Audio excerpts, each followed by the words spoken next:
First of all, I just want to say you are a badass. You sent me that email about you, and it just made me more excited to have this conversation. Take me back to 27 years ago, before you were even an APRN, even thinking about being an APRN. What were you looking forward to? Growing up, I was never interested in medicine, like at all, like period. Um, I remember my senior year, I went to donate blood only because I wanted the snacks, and Been there. I they didn't even poke me, and I'd already fainted. I mean, it was medicine was never anything that I was even remotely interested in. I always thought that I was going to go to law school, and don't ask me how I flipped to the other side. But after high school, I graduated. I was actually an engineering major, and I started college. And about a couple of years into engineering, I was only in engineering because I'd be a third generation engineer. My father and my grandfather were both engineers, and I was like, well, I'm good at math, so let's do that. And about 2 years in, I was like, this is super boring. I hate this. This is not interesting. And I started just like reading some medical books. And then I used to hang around a bunch of friends that were very accident prone, including myself. So, the more that people, would either trip and fall or somebody would cut themselves, the more panicked I started to feel because I didn't know what to do. And I didn't like that feeling of not knowing, especially taking care of myself. And so I started reading more medical books, and I was like, well, this is really interesting. Maybe I'll go to nursing school. So my junior year of engineering, I just said, nope, that's it. I'm changing my major. And a lot of my classes it didn't transfer over. My parents were a little mad about that. Well, I didn't care because, I wasn't like I was set on having a boring, degree and a boring life after that. And so I had to retake a whole lot of like core requirements, and then that pushed back my graduation, and then like all my friends were graduating before me. I kind of felt bad about myself, and I tried to catch up a semester, and so I was actually enrolled full time into two different universities to try to make up for it. And when I switched over to nursing, I was like, this is hard. I was like, this is really hard. You know, Absolutely. the nursing instructors are mean, They and are. They scare you from the beginning. I it's always say this. it was such an experience that mentally, I'm not sure that I was really prepared for. But in a really messed up way, I loved it. Like, I loved challenging my brain. I loved the ability to learn about how the human body works. It was such a challenge because every nursing instructor was so mean, that I was like, oh, I spent, half the semester just trying to figure out, what do they want? How do I do this? And when I finished school in 1997, took my boards in 98, and started working the floors. Just worked the floors, and I've worked everywhere, from telemetry, emergency department, labor and delivery, operating room. I just kept bouncing because I would get bored, and I would go into the float pool, and I would float somewhere else, and I'm like, oh, antepartum, that's interesting. And so I'd hang out there, and then they need somebody in the OR, so I'd go into the OR, and then I wanted better hours, so then I went into like the OR full time. And that was really interesting. I loved looking inside of people's bodies because you read about Oof. it in books. Like, you can like look inside a hole in someone's body, and I loved all of it. Then I ended up, joining the army, and I want got to hear about got this. deployed pretty much, within the first year. Spent my 1 year anniversary actually in Afghanistan. That Wow. was pretty much during like the troop buildup, and it was really during the surge, and there was lots of drama and stuff going on. But I think because I had so much experience, my main job was working basically trauma. So I worked trauma on the fob, which was fine. I had a lot of trauma experience, but I had never seen traumas like this before. But since I had worked in all these other situations, I found myself as medical OIC for, my unit. And so, so then I was doing sick call, and I was putting people on quarters, and, so and so couldn't go on mission, and then this person could. And then because I was one of very few medical people on my particular fob, I ended up going outside the wire, and I went on tons of missions. I started off on medical missions, going to different villages. Then I would meet with the women and children, because the culture there was such that if you're a woman, you could only talk to women, and then the men could only talk to men. So I ended up on the female engagement team, which was like a new concept back then. And so I had all this special training. We had interpreters, and when I'd be one of maybe two or three females in the whole unit, we would roll into a Afghan village, and while the male soldiers, I got sent out with the Marines too. When they were meeting with the men of the village, what would happen is we would call it like a medical mission. So, we would take like medical supplies, and we would take things that I knew that the women might like, and then they would come, and they knew that we were, bearing medical gifts. And while we were meeting with the women and children, I would ask them things like, "Hey, did you see anybody that rolled into your village?" And they're like, "Oh yeah, like three days ago, the Taliban came through, and da da da da," and they would just barf their whole guts out. And I was like, oh, I would wait, we would pretend like we were just doing all the things. Now I'd take that information back, to my unit, and they'd be like, "Wow, this is really cool. We're getting a lot of good information," because the women are afraid for their lives, their children's lives, and they really, they knew the Americans meant well, but there's such a backstory to Afghanistan that most people don't understand. And when you are there, and you're with the people, and you're talking with the people, you just start to understand that it's nothing like what the news said. They liked the Americans, but they were desperate. So when the Taliban, cuts off their water, water is needed for their crops, and then if they have no crops, then their children starve. So the Wow. Taliban rolls through and says, "Hey, here's a RPG, shoot it at the next convoy you see, we'll turn your water back on." And so it was really messed up, and it was really hard to really wrap your brain around, like, wait a minute, this, I don't know, 17-year-old kid just shot a rocket at us, but we Yeah. just saw him like 2 days ago, and they were totally fine with us. And so it was really confusing. But once we figured it out, we started to really understand that there's weird strategy behind everything that was happening there. And there was a lot of really bad things that happened, but there was like an undertone of, they're just people just like us. And if you put yourself in a situation where you had to choose which child that you needed to starve to death, you would do crazy things too. So that was I spent 11 months there. And I would roll, I don't know, 4 to 5 times a week outside the wire, doing different missions. And then when we'd come back, I would do trauma. So it was really hard to really see one side of the war, out there, and then come back and do trauma in the evening. So I was very sleep deprived, but you end up just loving every second of it, because you're kept so busy. um but there's a whole world out there that you're not exposed to. And I met with a lot of women and children. I got sent to a hospital where women they were having their babies. I mean, their husbands would just drop them off at a hospital.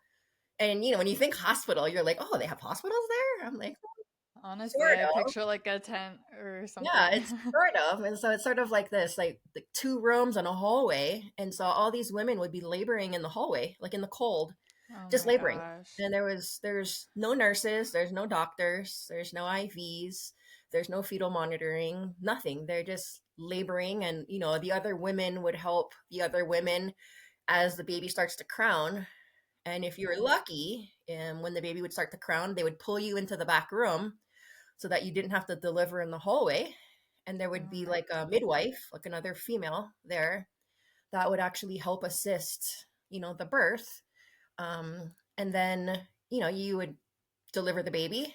There's nothing. You do fundal massage. Like we had no pitocin. There's nothing. Boop. And then you just send them on their way, and then you just wait for the next one. And it literally blew my mind. I mean, conceptually, I've never heard. I mean, I knew there were people that would home birth in America, and in my brain, I was like, that's kind of crazy.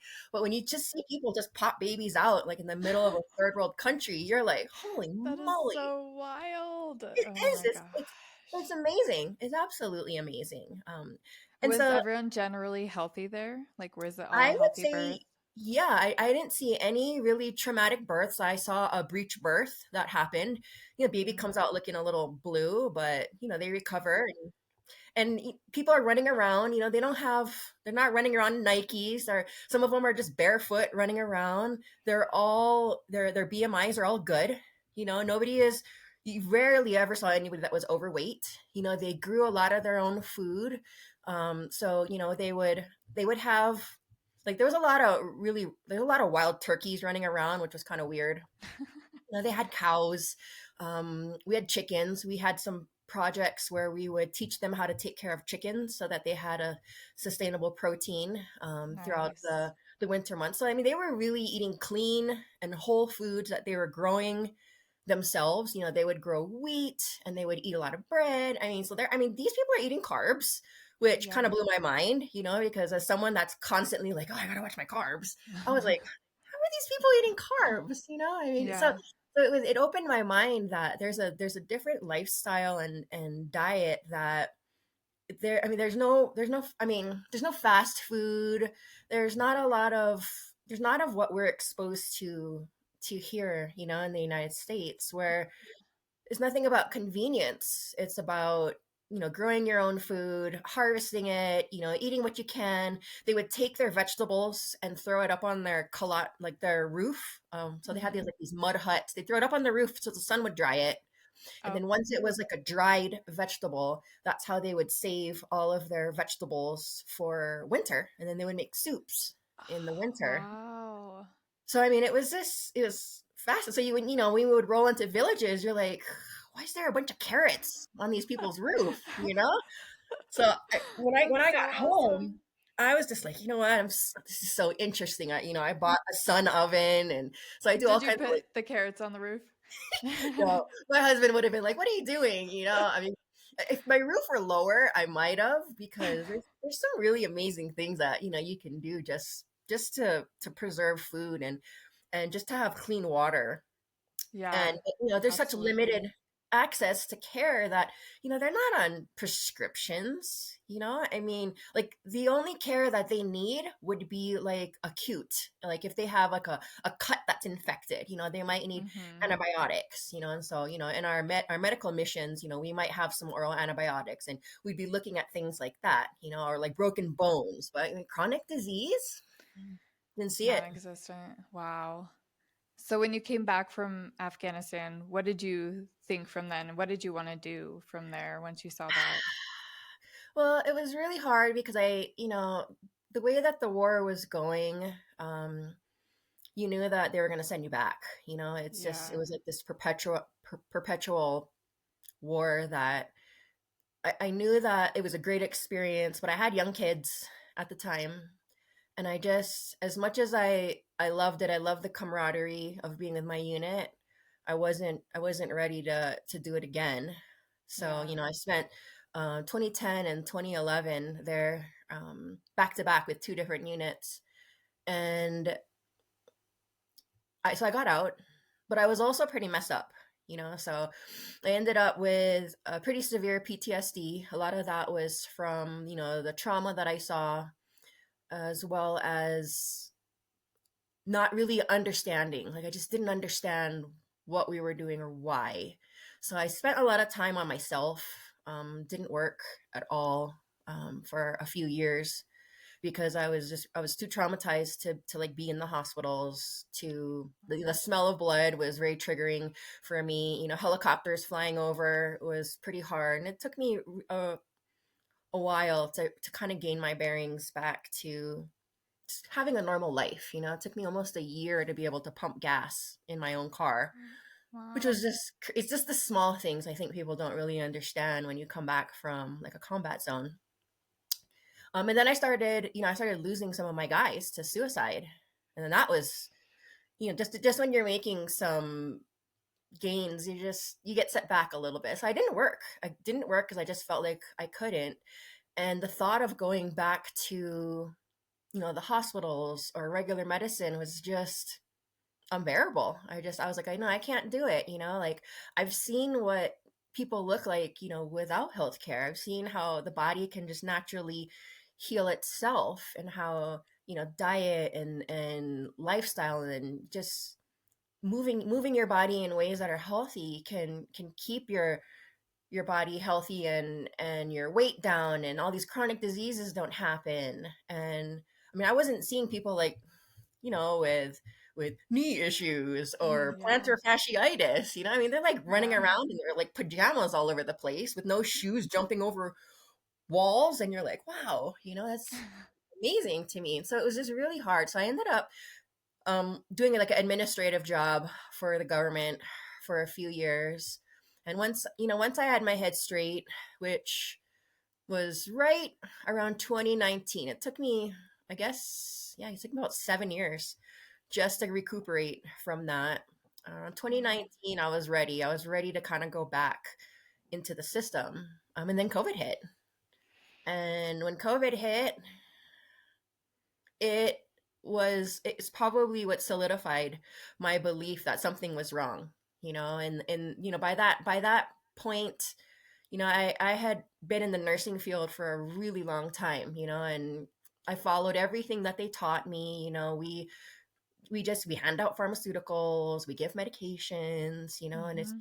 people got sicker and people got fatter and people were just more ill. And and then because you have a side effect of this, you give them that. And I was just like, I'm just not ready for it. And COVID just really was what took me over the edge of like, okay, no, you know what, whatever this is, I'm not doing it. I'm not doing it. And that rocked my world in a way that when COVID, when they finally kind of reopened up, I guess, like the community where you could actually go to places and stuff, I applied at a clinic that was alternative medicine. And they interviewed me, and they asked me my beliefs, and I was just super honest. I was just like, you know what, I'm just tired of it. And they took me right on board. And this was when COVID was still kind of happening. We were having all the variants, and they were, anti everything.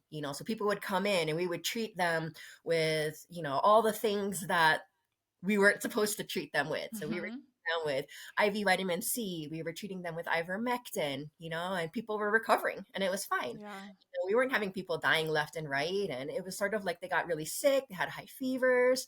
They might have some like low sats, but for the most part, they were doing fine. And then we'd have more people roll through. And so it really opened my eyes that, you can our bodies can heal if you give it what it needs. And so that was where I think I really changed gears in my career, because I really kind of left allopathic medicine behind. It didn't really play a role in my life or my patients' lives unless it was like an emergency. Like if your Yeah. bones are sticking out of your body, Go to go the to, ER. go to the hospital. Please go to Yeah. the hospital. But if like a new onset of high blood sugars, like don't go to the doctor. Like look at your diet, change your diet. There's like so many things that they can do that have nothing to do with pharmaceuticals, or other things that are not natural to our bodies. And I agree.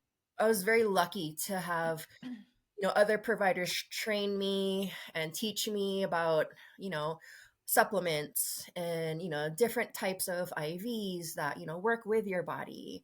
And I learned alternative treatments for people with cancer.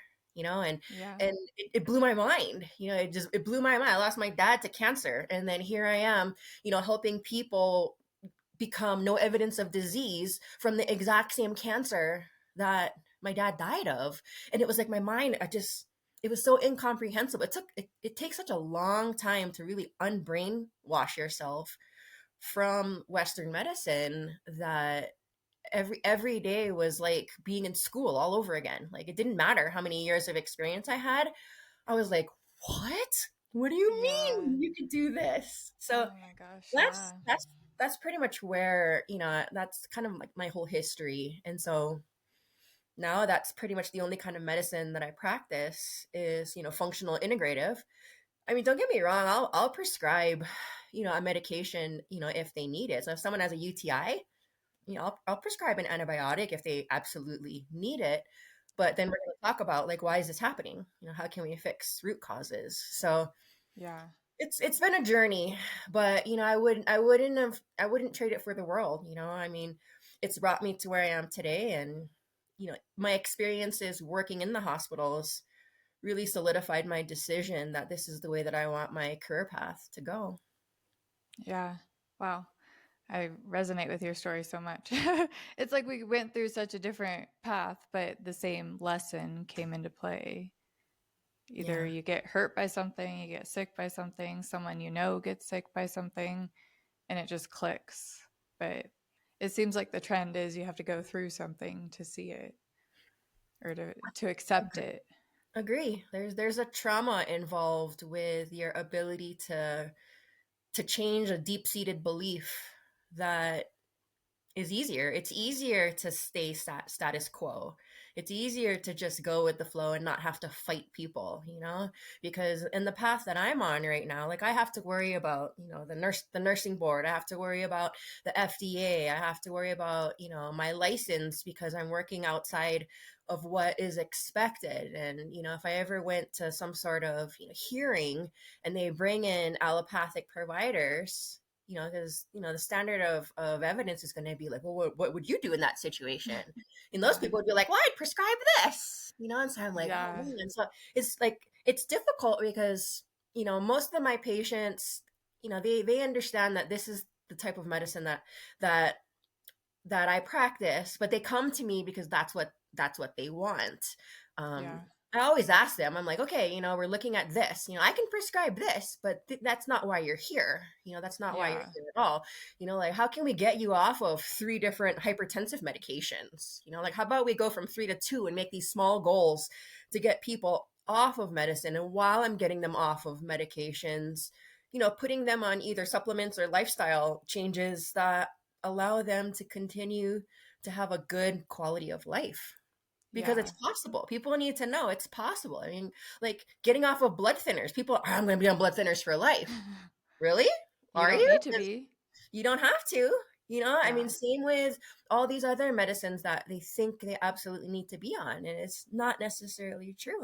Worst case scenario, you minimize it to only ones that you absolutely need. But polypharmacy is such a big problem Yeah. that it's been my goal that if I can get people off of medication and they can see me less, then I'm doing a good job. Yeah. You know. Have you seen an increase in people that want to go this route in the past like 5 years? Yes, Oh, absolutely. I'm very fortunate that I get to work a conference twice a year where we train new providers in some alternative therapies. And I've been working that conference twice a year, for the last 5 years. And every conference, it's getting bigger, and there are more. Like in the beginning, I'd say it was a bunch of naturopaths and some nurse practitioners, but you didn't see the real deep-seated like allopathic docs. And now, like the last 2 conferences that I worked, like we've got anesthesiologists in there wow. that are ready to just kind of switch over. We have orthopedic surgeons like coming to the conference, trying to figure out how they can use some of the alternative modalities in the operating room. I mean, they come from Wow. all over the country, all over the world, and I'm really fortunate to be able to meet with a lot of these people that are like, you know what, I'm over it. Something's wrong with this system, and I there needs to be other options. And so I'm definitely seeing it, because the types of providers that I'm seeing at these conferences are just a completely different league, and Yeah. it's so interesting to see them That's switch over. exciting. That's so exciting because my whole issue when I was a patient was I was just being tossed around and I was a victim of polypharmacy. I had a medication, and then I had a medication for what that caused, and then a medication for what that caused.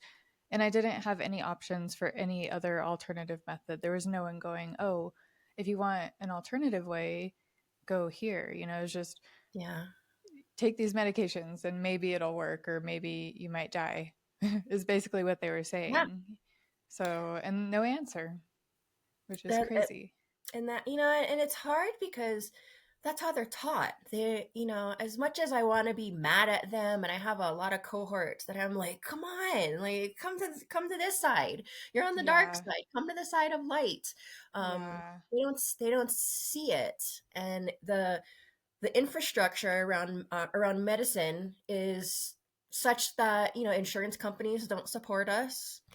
So everything that I do is through cash pay system, which is really hard because when you have the choice to do a $30 copay and go see someone through your insurance versus coming to see me, and you're dropping 250, that's a barrier to care that not everybody has the ability to afford, and Yeah. that's what makes it really hard is we're not out there trying to actually I would make more money working in Western medicine than I do being out on my own, but I mean we have to charge prices like that because we don't get paid by the insurance companies, Yeah. and that's how we keep our lights on, and that's how we feed our families, is just to make sure that we can do that. But it's very limiting for providers to switch over because the infrastructure is just not set up to either compensate us or to allow referrals to access to care. I'll never have like hospital privileges anywhere because I'm not a Medicare provider, and so everything comes down to filing with certain entities so that once you're in that door they can say like, oh, why didn't you do that, this is Yeah. this is how we catch you, because you have a contract with Medicare, or you have a contract with Blue Cross Blue Shield, and I have to avoid those so that I can practice medicine in a way that allows my patients to get better, and Yeah. it's not always standard of care. Actually, it's rarely standard of care. Yeah. And that's another thing because people are spending $1,200 a month on insurance, So spending $250 a month instead on a provider who wants to take the time to Yeah. understand you is actually way cheaper. And I think they just market it as, Yeah. it's more expensive to go this alternate way to have to pay someone monthly when you're already paying something monthly. It's Yeah. crazy to me. It's like I feel like the math could work out if they would allow it, and maybe one day we'll get there. But until then, I just try to do the best job that I can. I mean, yeah. labs can get pretty expensive when you're cash paying it, and so I'll tell people, if you've got insurance, use your regular primary care doctor to just order all your standard labs, bring them to me, and then I'll just order stuff that they missed. Whether they're like Okay. vitamin panels or omega 3s or whatever it is that they're not checking, I can order above and beyond that, and so that way I can try to balance the best of both worlds, so they're not really paying as much out of pocket. And that part's really hard, because there are some people out there that really need help, like they really really need help, and they're just already in the wrong direction. And so when they come to me, it as much as I know exactly what I would want to do with them, part of the process is unbrainwashing them as well, because Yeah. they're like freaked out, like I can't stop that medicine, like I might. Yeah. Yeah. Yeah, honestly. But that's how they make you feel, or that's how I was made to feel. I was like, if I stop these seizure medications or if I stop this depression medication, I'm going to die. Like, I'm going to die, or it's something's going to take me. But Yeah, yeah, there's a lot of fear, and that's really something that I try to tell people, that you should be making decisions after feeling empowered with information. You never make them out of fear. And if you can't make a decision, I always tell them that means you need more information. Like, go and research. I'm so lucky to have the probably the most intelligent patients out there. They come to me and they're like, hey, I'm listening to this podcast. Like, what do you think? What is the last question someone asked me? They said, what is your opinion on germ theory versus terrain theory? And I'm like, wow, like that's a really deep question. Like, who Yeah. are you listening to? Because like I know what he's talking about, but I've never had anyone ask me that before. And so we're able to have robust conversations about health and wellness. And, sometimes I learn as much from my patients as they learn from me, because like I have the ability to have this whole um group of people that are just out there like scouring the little corners of the internet looking for whatever it is that helps them with whatever their issue is. Yeah. And they bring that back and they have a way better vested interest in, whether it's like colitis or whether they've got ADHD or whatever it is. They're out there looking for all the evidence and the podcasts and the supplements. Then they come back and I'm like, wow, I've never heard of that. That's kind of amazing.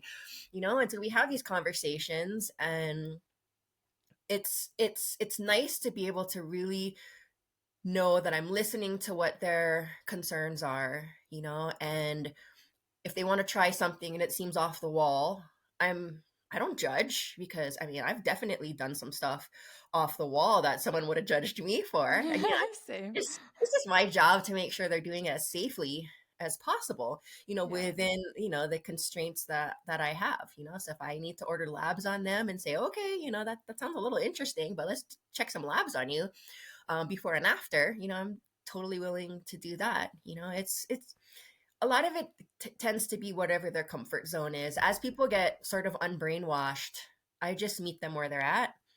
Um, and it takes a lot of time. It takes a lot of time for them to give up some of the, deep-seated beliefs of why they're doing what they're doing, or why they're seeing six different specialists, or why they're having a preventive mastectomy. It's just, there's so much going on out there that I'm not there to judge. I'm just there to help them along this journey, because it's hard and there's not a lot of people willing to help you walk a new path. Absolutely. Yeah. That's why we're here. I know, it is why we're here. Yeah. It's just so nice to be on this side. I feel like I'm still coming out of the trauma of what I was brainwashed, not only to do, but what was done to me, and unvictimize myself and just use that as power and momentum. Yeah. I mean, your story is pretty amazing, and I think that's why a lot of us do what we do. Is once you come out to the other side and you realize there are options there, their success can look different Mm-hmm. from different ways.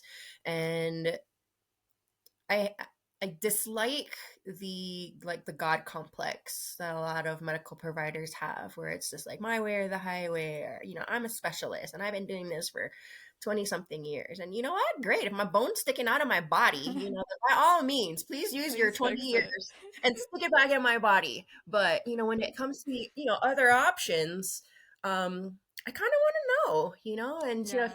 if they're gonna chastise me for asking a naturopath, or a DO, or a chiropractor. Like, I just want information. It doesn't mean that I'm ignoring everything they're saying, but why can't we take the best of both worlds? That's why I love integrative medicine so much. You don't necessarily have to choose a side. You just look at the combination that works best for you, and take it from there. 'Cause so there might Yeah. be something that you need from allopathic medicine, but then there's other things that you can do to really preserve your immune system and your health, or switch yourself out of an autoimmune disorder. There's so much out there that is just not presented to us as humans, that there's options out there. I mean, everything from particular diets to fasting to, I mean, supplements to, there's options. There's so many options, and I hate that people don't know about it. Yeah. Me too. Have you seen an influx in autoimmune disorders in the last years? Actually, yeah, Do they have it's, any ties to anything? Like, is it stress? Is it the food? Is it you the know, vaccines? when it comes to, I mean, I'd say a little bit of everything. I feel like the longer we're exposed to, toxic foods, the damage that was done with, spiked proteins, I feel like it's just like it's a culmination of, I think, just everything that our every single human has like their own doctor inside of your body, and so Hmm. like if you're running down the street and you fall and you skin your knee, if you just leave it alone, like don't touch it, just leave it alone, guess what, it's going to heal, it'll be just Yeah. fine. Like, hopefully you don't get an infection, but the more you mess with it, the more you dig around in it, or you're going to put all kinds of goop on it, and sometimes it makes it worse. And I feel like you take that example and you multiply that by like 100. That's what's happening to our bodies. There's these insults that are happening from the food we eat, the water we drink, the water we bathe in, the chemicals, the lotions we put on our skins, the air that we breathe, the medications, the vaccines. I mean, you name it, all of it. And now we got microplastics. I mean, it's just, Oh my there's a God. bombardment of injury to our poor immune system, that you're switching on the wrong immune system full time. Like you should be able to, just like a human, like you should go to work and then you go home and you rest, and then you work and you go home and rest. Our immune system is the same, but we're not allowing it to switch back and forth between the two different immune systems, and so one ends up just on full time. And it's so hyper focused that something's wrong. There's this, oh, there's that, and then it starts attacking our own tissue in a way that it doesn't identify, that that's ourself. It's so crazy. It's like SEAL Team 6 but on steroids, just so crazy. um Yeah. and that's where lifestyle matters. So you can get some of the better foods, the lifestyle, the stress out of your life, and learning how to really allow your body to heal. I mean, let's see, people don't sleep anymore. Like I see all these issues of I can't sleep, but there's like all these smartphones, and then there's blue light and medications. It's everything. Sugar. I feel like Yeah, sugar. sugars and Yeah, everything. alcohol. I mean, there's just Hmm. everything. There's so much going on that is just really making autoimmune much more prevalent, I think, than before. And you really have to take a really good intake, find out what are the low hanging fruit, like what are people willing to give up. And sometimes it's a lot of change, there's a lot of work. I feel like your health is is the health that, this is going to sound cruel, but the health is the health that you deserve. So if you put a lot of work into it, you get the health that you deserve. And if you're not willing to put a lot of work into it, and you're really about convenience, or you're really focused on, I got two jobs because it's a bad economy and it's just easier to drive through fast food, and it's easy to throw something in the microwave, and I don't want to spend money on, filtered water, and then guess what? You get the health that you earn. And Hmm. so people have to put that work in. And so sometimes, it might take 2 or 3 appointments for me to really say, well, what's important to you? Do you want to be around for your kids? Do you want to be around for your grandkids? I mean, I have to be able to tie it to a value system for them to put the work in, because there's nothing magical about what I do. I mean, I wish my job were magical and be like, poof, guess I what? You're think better you're now. magical. You're very But it's magical. it's hard for me to convince people that they got to earn it. They have to Yeah. earn the health that they have, and that might mean that their diet changes. They have to give up their favorite foods. They're gonna have to learn to, cut their dosages down on certain medications that they feel like they can't live without. They're gonna have to get up and move their body. You don't have to Yeah. to run or jog, but move your body more. Like, don't be a couch potato. There's so much to it. Absolutely. Yeah. And so you talked about how you would never go back to a hospital and because you've just been so disillusioned by it. And I feel the same way. And for the nurses that don't have a choice, I would say, how do you think they could handle it better in the hospital when they see that, people aren't getting better? And what advice would you give them? I think the important thing about nurses is to remember why you became a nurse in the first place. There's a reason why we go to nursing school and we didn't choose the path of medical school. There's a reason why, we don't mind sitting at the bedside, while someone is either sick or dying. Um, it really comes back fundamentally to remembering why you went to school and that feeling of actually graduating and hitting the floors and being like, okay, I'm going to help people.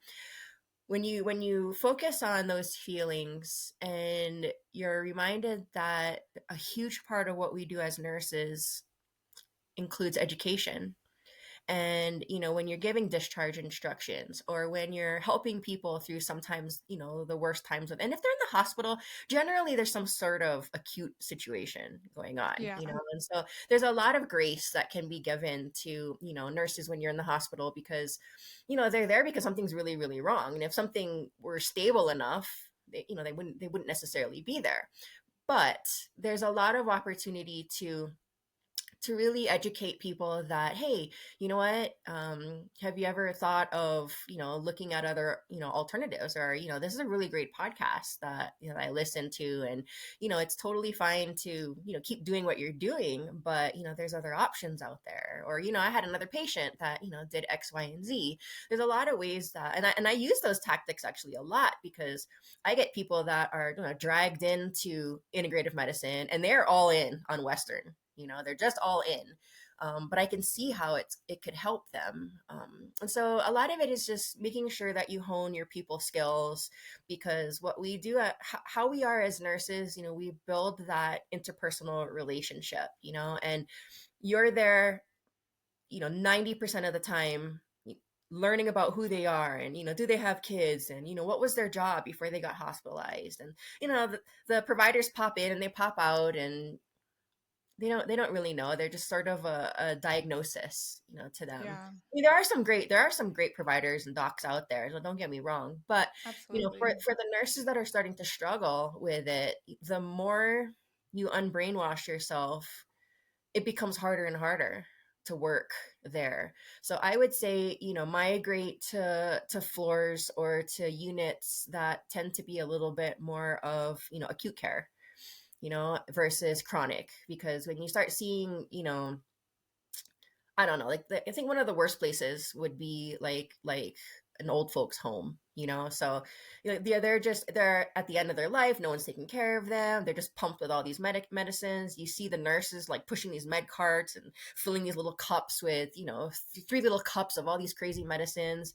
You make sure they take it, you move on to the next one. It's just, I Yeah. don't know, it's sort of like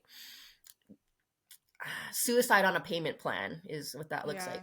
Yeah. And the more it disturbs your values, the more you want to get away from it, so like move to recovery room, move to the operating room, like find a place where you can fundamentally feel okay with what you're doing. And then remember, there's lots of nursing jobs out there in integrative, functional, and alternative medicine. I mean, at the clinic Absolutely. at the clinic that I work at, we've got nurses that actually work there, and they do catheterizations, they do IVs, they do very typical nursing things, but they're doing it within their value system.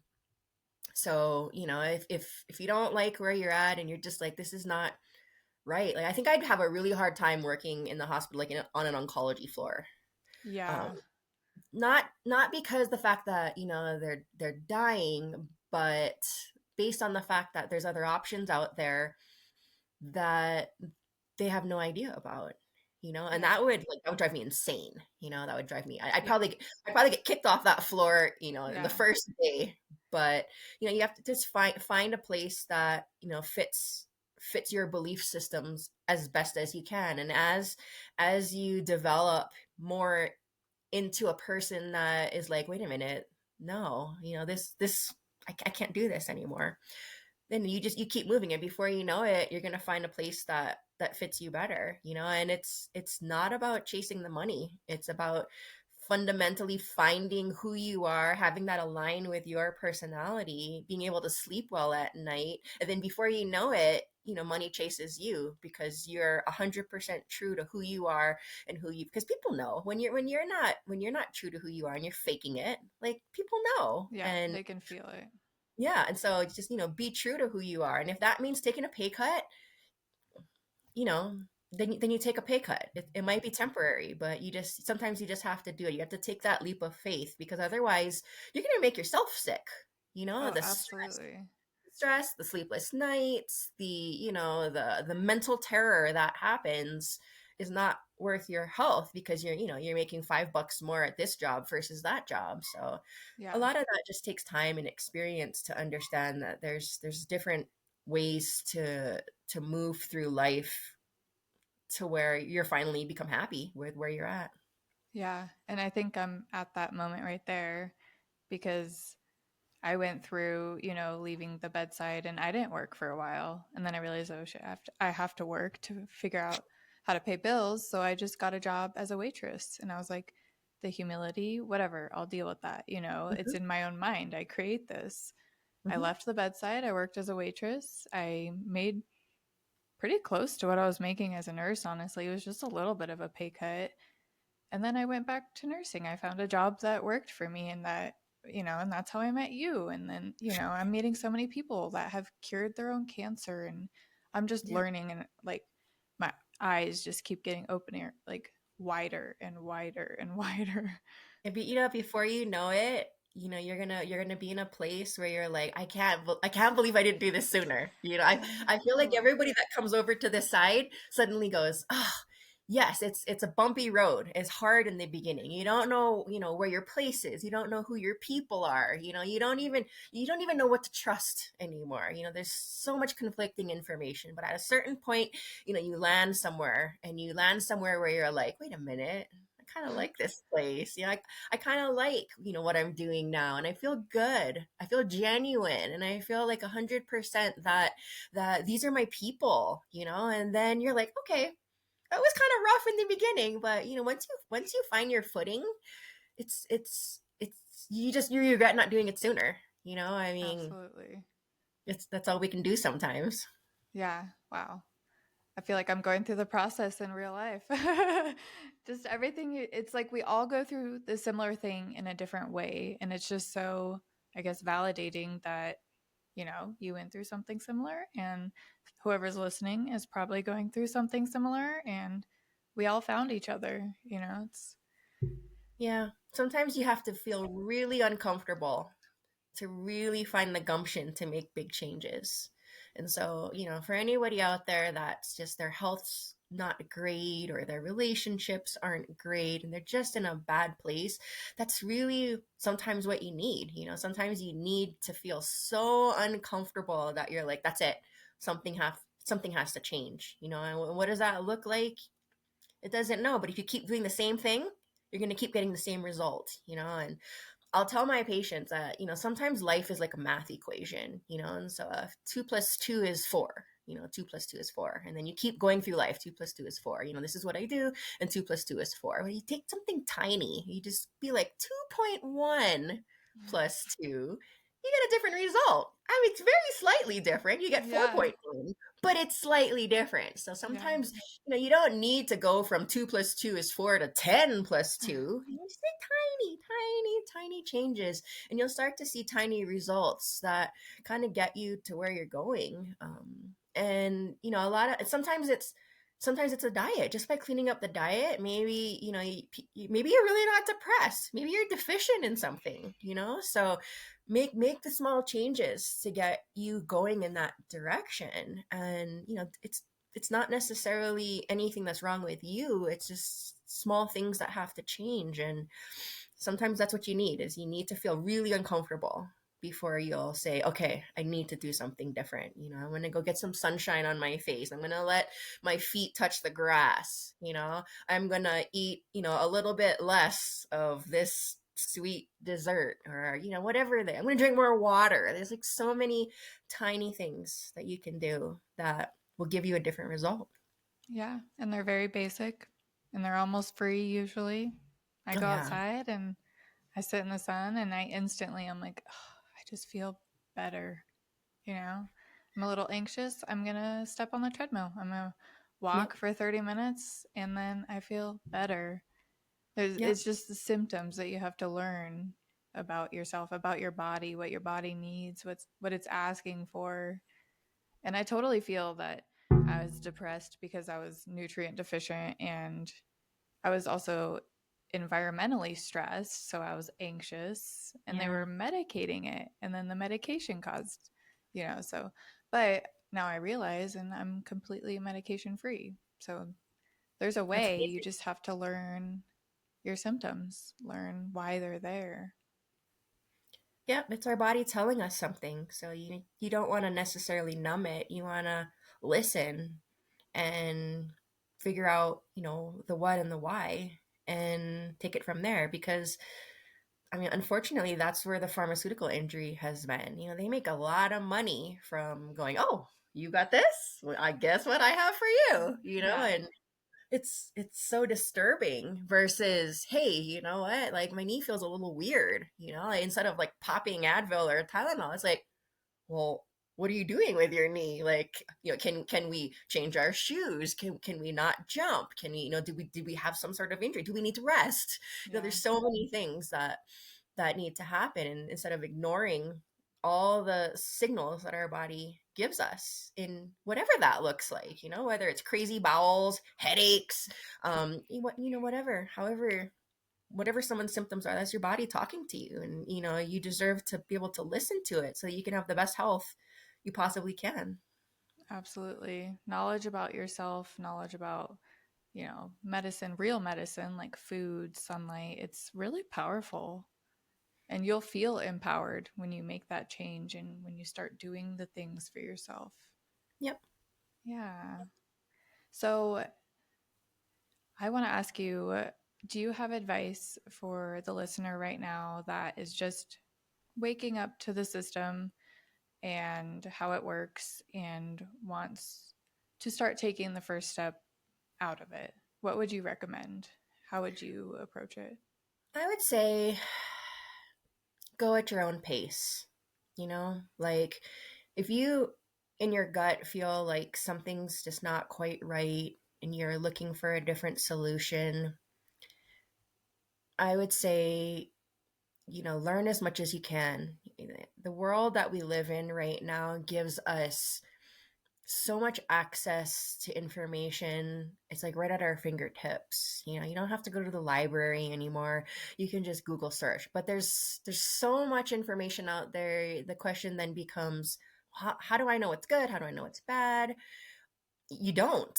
You really don't. So what I would say is go out there, do as much research as you possibly can based off of whatever it is that you're going through, and then something's going to resonate with you. Something's going to be like, oh, that actually sounds right. That sounds like me. Like, that's kind of what, like, I feel like that might apply to me. And when you have that moment, go with it. um so that's probably one of the best advice that I can give anybody out there is search for different answers. And when a different answer resonates and you feel it in your soul that you're like, oh, I really think that's it. Whether you want to do it or not, sometimes your body's like, yes, that's the answer, and your brain's like, no, but I don't want to give up my sweets and start moving my body. It's like listen to it, because I feel like the gut instinct that we have a lot of times can be correct, but we ignore it and we don't listen to it. And so when something resonates kind of deeply with you, I would say that might be a good way to start down a path where you can find, either books on the information or podcasts, or you can find providers.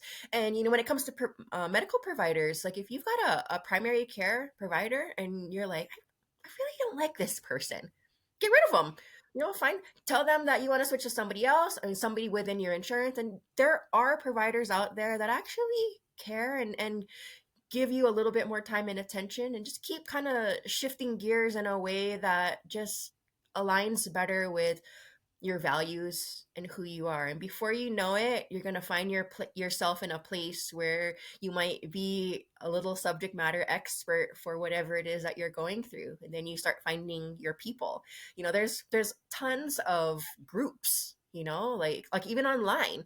There's online Facebook groups, online Discord groups, online Reddit groups for whatever it is that's your condition. And there's like the alternative version of it, so the people that are like absolutely against pharmaceuticals, but they're going through some sort of autoimmune problem, there's a group for that, and you Wow. just kind of lurk and you kind of learn and you kind of see, like, what, there's a lot of my people out there. You're not alone in this like sea of craziness, and there's a lot of people out there that will say, hey, have you checked your hormones? Are you taking vitamins? Are you drinking enough water? And before you know it, you'll find your people, you'll find the providers you want to be with, and your health will start to turn around. But, do it at your own pace. There's nobody that can really drag you along this path. You have to do it as you're ready for it, because once you're ready, you'll know. And you really can't go any faster than you'll allow yourself to do it, because there's so much information. The more you learn, the more you realize you don't know. Yeah. So you have to take it at a pace that you're like, whoa, I had no idea this whole world was out there.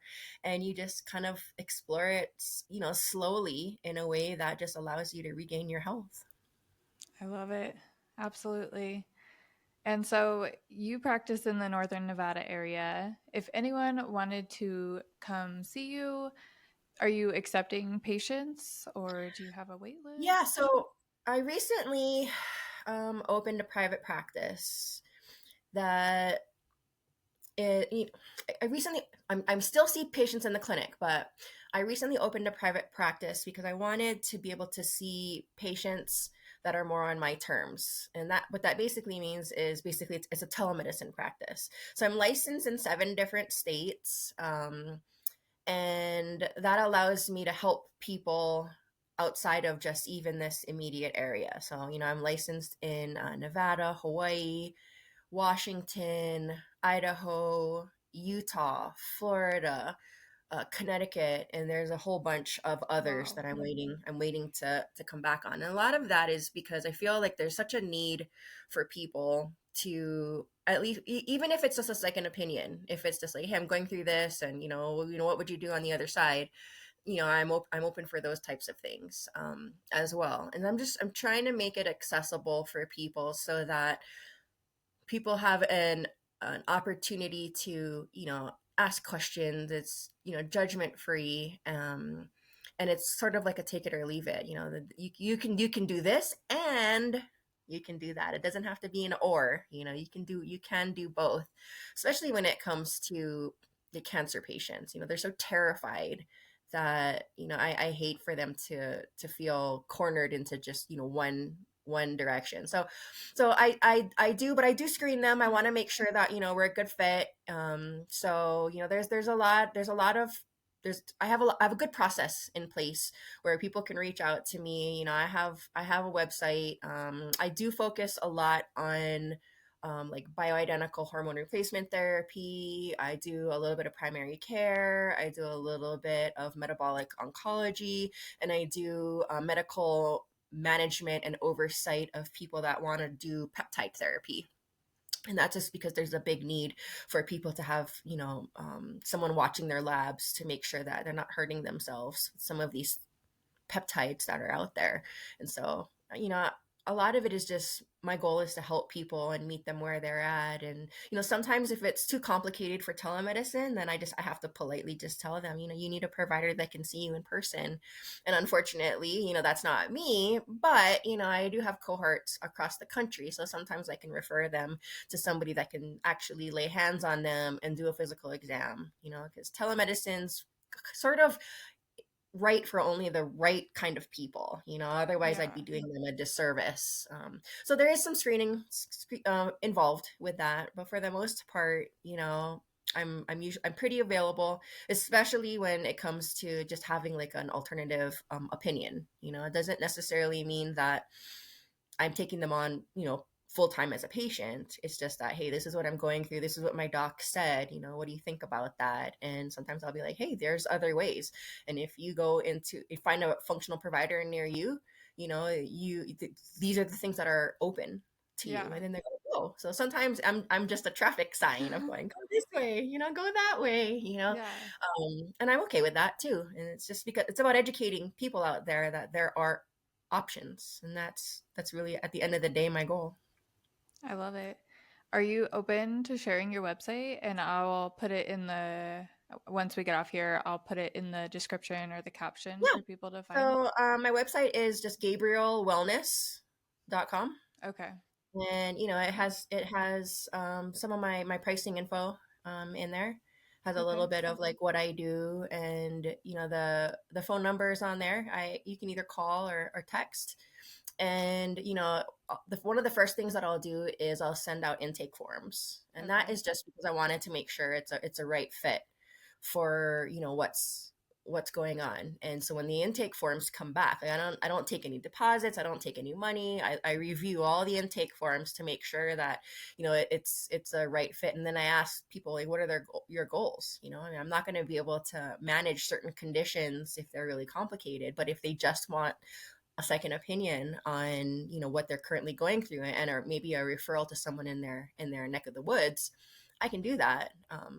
And sometimes I do it in a way that I feel like, and they'll come back to me and be like, oh, that worked out perfect. Yeah. And I'm fine with that, because I'm just there to just make sure that people get the information. And I might not be right for everybody, but I'm right for a lot of people out there, because I mean, my appointment times are no less than an hour. I mean, at a certain Wow. point, you get sick of me, I because could you, you, never. you think you're in and out for like a 20-minute appointment and you're wrong. You're going to spend a whole hour with me because I'm going to ask all kinds of questions. I Yeah. want to know. And I have tons of questionnaires too that, in between appointments, I want to know what's going on, and I want to be able to measure, like, is the incidence of this less? Are you feeling it more? Do I need to make changes in between appointments? And so there's a lot of interaction that happens that people are just not used to, because you pop into your primary care, it's like 15 minutes and then you're out. Where I I'm not like that. I could never do an appointment like that. It's impossible. It's impossible. So Yeah. that's my website. So if you're in any of those states, feel free to look into it. Yeah. Thank you. Thank you so much. We need more of you. There's a lot of people coming into this field, so Yeah. I'm I'm pretty excited about that. Before you know it, this might be what's mainstream, is functional and integrative medicine. Yeah. I see And it all the going that nurses are way. going to follow over too. I So, think so too. I see it going that way. I'm excited. me too. I definitely see it going that way. Yeah. Well, thank you so much for joining us and sharing all that amazing information in your story. Thanks for having me. Yeah. Okay, guys. If you like this episode, go ahead and subscribe, share this with a friend, and I'll see you guys next time.